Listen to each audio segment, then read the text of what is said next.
दोस्तों नमस्कार। मैं श्री राजेश इंडोलॉजी के इस सत्र में आप सबका स्वागत करता हूं। आज कुछ ऐसे अपडेट्स हुए हैं जो जियो पॉलिटिक्स की नज़र में काफ़ी अहम है। रूस यूक्रेन हो या फिर इजराइल और ईरान का जंग, इन सब से अगर निजात चाहिए तो दुनिया भारत की ओर देख रही है। जी हाँ, इस मामले में भारत एक भरोसेमंद मध्यस्थ के रूप में उभर रहा है। भारत में ईरान के राजदूत इराज इलाही ने एक टेलीविज़न को दिए इंटरव्यू में उन्होंने कहा है कि प्रधानमंत्री नरेंद्र मोदी को इजराइल और ईरान के बीच जो जंग के हालात बने हैं उसमें हस्तक्षेप करते हुए और पश्चिम एशिया में शांति बहाली के लिए उन्हें एक सकारात्मक प्रयास करना चाहिए। लेकिन आज का दिन इसलिए भी महत्वपूर्ण है कि आज ईरान के सुप्रीम लीडर जो हैं अली खुमैनी, उन्होंने आज तेहरान के ग्रैंड मस्जिद में नमाज पढ़वाई और नमाज के बाद उन्होंने भारी संख्या में मौजूद अपने अनुयायियों के बीच एक तकरीर की है।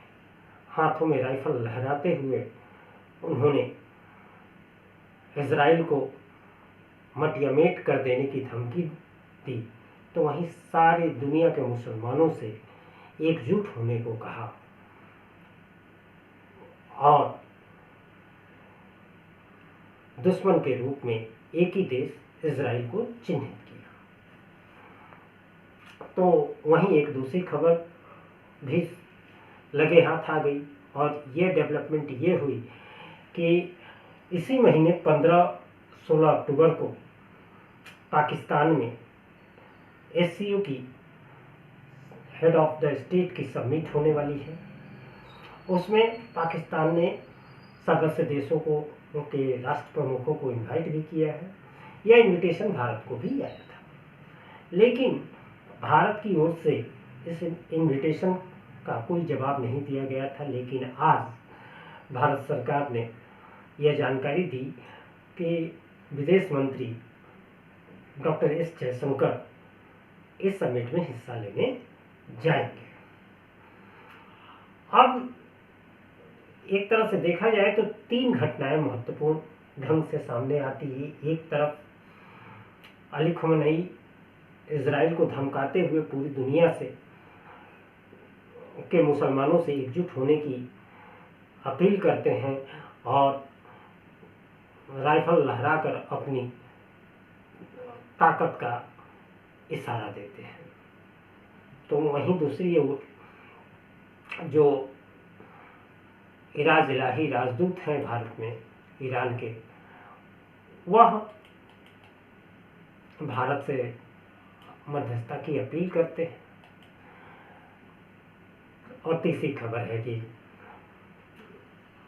भारत और पाकिस्तान के बीच जो एक संबंध है वह नकारात्मकता में काफ़ी और नकारात्मक होते गया है। ऐसे में एस जयशंकर का वहाँ जाना क्या मायने रखता है, एक एक कर बात करेंगे इस पर। और सबसे पहले हम बात करते हैं, दरअसल इजराइल और फ़लस्तीनी संगठन हमास जो है उसकी जंग की आग में मिडिल ईस्ट सुलग रहा है। हमास के साथ साथ अब इजराइल लेबनान में हिजबुल्लाह को टारगेट कर रहा है। हिजबुल्लाह के सैयद हसन नसरल्लाह को तो मार ही दिया, उसके बाद लगातार उसके कमांडरों को ढेर किया, यहाँ तक कि नसरल्लाह के जो उत्तराधिकारी अभी जस्ट चुने गए थे उनको भी इजराइल ने निशाना बना लिया। दूसरी ओर ईरान ने भी इजराइल पर हमले शुरू किए। एक इस्माइल हानिया के मारे जाने के बाद ईरान की ओर से कार्रवाई की गई और दूसरी बार नसरल्ला के। ईरान ने बुधवार को इजराइल के कई शहरों में मिसाइल अटैक किए। हालांकि इस मिसाइल अटैक से दोनों बार के इजराइल को कोई बहुत ज़्यादा नुकसान नहीं पहुंचा है, लेकिन मिडिल ईस्ट में आने वाले दिनों में स्थिति में शांति बहाली हो, इसके आसार अभी दूर दूर तक नहीं दिख रहे हैं। इस बीच ईरान के राजदूत जो भारत में हैं, इराज इलाही साहब, वो पश्चिम एशिया में स्थिरता लाने की उम्मीद करते हैं और इस उम्मीद वो भारत की दखल के जरिए करते हैं। पश्चिम एशिया में जंग रोकने के लिए उनके अनुसार भारत को आगे आना चाहिए। भारत को हमले रोकने के लिए इजराइल को राजी करना चाहिए। उन्होंने कहा है, इलाही साहब का कहना है कि भारत को इजराइल के हमले को रोकने के लिए राजी करना चाहिए।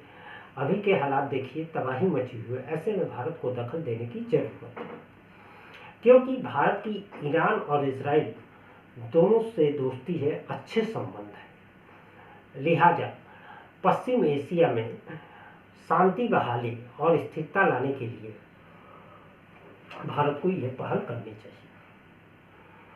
और भारत को इसलिए भी ये पहल करनी चाहिए ताकि इजराइल अपनी आक्रामकता को रोके।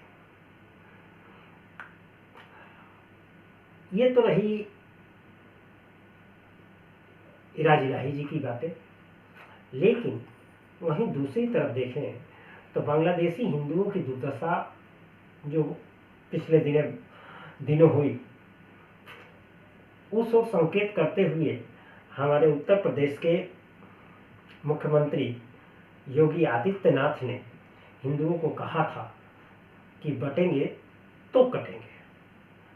लगता है इसी जुमले के प्रभाव से ईरान के सर्वोच्च कमांडर अली खामनेई प्रभावित नजर आए। खामनेई ने भी अब इजराइल के खिलाफ दुनिया भर के मुसलमानों से एकजुट होने का आह्वान किया है। खामनेई तेहरान की ग्रैंड मस्जिद से यह संबोधन कर रहे थे। यह इसलिए भी खास है कि पिछले 5 वर्षों के बाद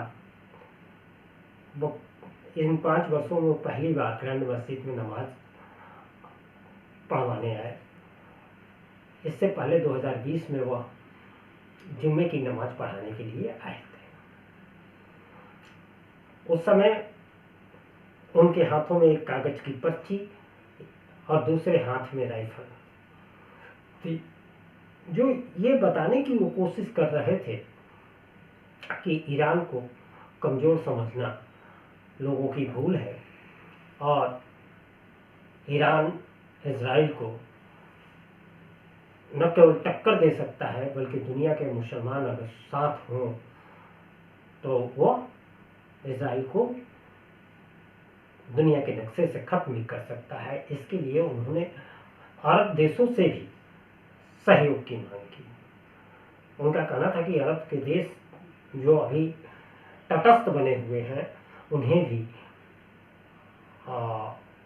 आगे आना चाहिए, क्योंकि इजराइल जो है वह केवल ईरान का दुश्मन नहीं है, बल्कि वह पूरे मुस्लिम जगत का दुश्मन है। अब देखिए अली खामनेई की इस आह्वान का क्या असर पड़ता है। लगता नहीं है कि उनके संबोधन का कोई दुनिया के जियोपॉलिटिक्स में कोई बहुत असर पड़ेगा। अरब देश साथ आएंगे, या हाँ, ये जरूर है कि पूरी दुनिया में इजराइल के खिलाफ जो मुसलमान हैं वे प्रदर्शन करेंगे, अपना विरोध जताएंगे। लेकिन इससे ज़्यादा कुछ होने की उम्मीद फिलहाल नहीं दिखता। और जैसे जैसे दिन भर बीत रहा है वैसे वैसे इजराइल और ईरान के बीच की सीधी जंग की आशंका लगातार बढ़ती जा रही है। ठीक ऐसे समय में हमारे विदेश मंत्री एस जयशंकर साहब का पाकिस्तान जाना यह भी कई चीज़ों को इंगित करता है। हालांकि भारत सरकार ने स्पष्ट कर दिया है कि प्रधानमंत्री विदेश मंत्री एस जयशंकर जी के पाकिस्तान दौरे को सिर्फ इसी लिहाज से देखना, इसी चश्मे से भी देखना चाहिए कि वे महज एससीओ के समिट में शामिल होने और भारत का प्रतिनिधित्व करने गए हैं, इसके इतर और कुछ नहीं। इसके पहले खुद जयशंकर साहब ने भी कहा था कि आतंक के साये में बात नहीं हो सकती। तो क्या भारत के इस कहे पर पाकिस्तान कोई एक्शन लिया है या लेने वाला है? ऐसे आसार नहीं। पाकिस्तान की स्थिति का अंदाजा इसी से लगाया जा सकता है कि पाकिस्तान में भारत के अपराधी, भारत के वांटेड, हेट स्पीच करने वाले मुस्लिम स्कॉलर तथा कथित तौर पर कहे जाने वाले जाकिर नाइक पाकिस्तान के स्टेट गेस्ट बनते हैं। हास्यास्पद तो ये है कि 24 करोड़ की आबादी के मुल्क का सरबराह वजीर आजम शहबाज शरीफ के पास इतना समय है कि वह जाकिर नाइक जैसे लोगों को इंटरटेन कर पा रहे हैं। तो ऐसे में पाकिस्तान से यह उम्मीद करना कि वो अपनी पुरानी चाल छोड़ देगा, ये बेवकूफ़ी है। और खैर हम भारतीय या भारत सरकार ऐसी कोई बेवकूफ़ी कर भी नहीं रही है। वो समझती है कि पाकिस्तान की दिशा क्या है और उसे क्या करना है। लेकिन पाकिस्तान के एक तबके में जयशंकर साहब के इस दौरे को लेकर ये समझा जा रहा है कि शायद बर्फ पिघलेगी। अब बर्फ पिघलेगी या नहीं पिघलेगी ये उनका पाकिस्तानियों का ख्याली पुलाव ही रह जाएगा, यह तो आने वाला समय बताएगा। लेकिन कूटनीतिक हल्के में ये कही जाती है कि रूस के कहे जाने पर या उसके प्रभाव की वजह से भारत इस समिट में जा रहा है। बताना चाहूँगा कि 2015 में हमारे विदेश मंत्री, तत्कालीन विदेश मंत्री सुषमा स्वराज पाकिस्तान गई थी। उसके बाद 2016 में राजनाथ सिंह भी गए थे।